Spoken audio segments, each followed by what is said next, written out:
السلام علیکم ورحمۃ اللہ وبرکاتہ۔ جب حضرت صدیق اکبر رضی اللہ تعالیٰ عنہ نے مؤذن رسول حضرت بلال رضی اللہ تعالیٰ عنہ کو بہت مہنگی قیمت پر خرید کر آزاد کیا تو کفار کو حیرت ہوئی اور انہوں نے کہا حضرت ابو بکر صدیق رضی اللہ تعالیٰ عنہ نے ایسا کیوں کیا؟ شاید حضرت بلال رضی اللہ تعالیٰ عنہ کا ان پر کوئی احسان ہوگا جو انہوں نے اتنی مہنگی قیمت دے کر انہیں خریدا اور آزاد کر دیا۔ اس پر یہ آیت نازل ہوئی اور اس آیت پر اس کے بعد والی آیت میں ظاہر فرما دیا گیا کہ حضرت ابو بکر صدیق رضی اللہ تعالیٰ عنہ کا یہ فعل محض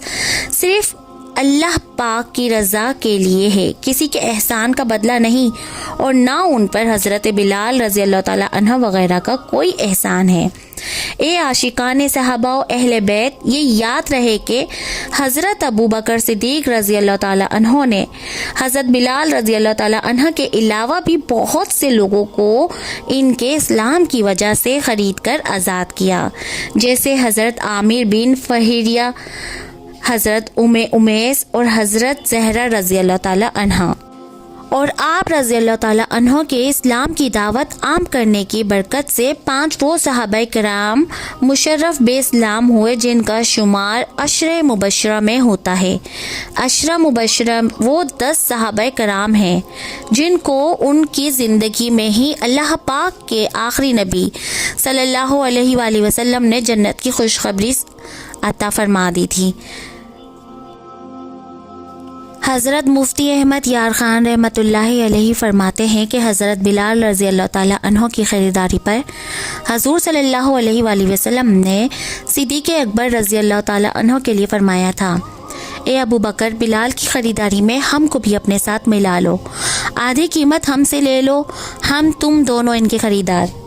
تو حضرت صدیق رضی اللہ تعالیٰ عنہ تڑپ گئے، قدموں پر فدا ہو کر بولے، حضور اکرم صلی اللہ علیہ وآلہ وسلم،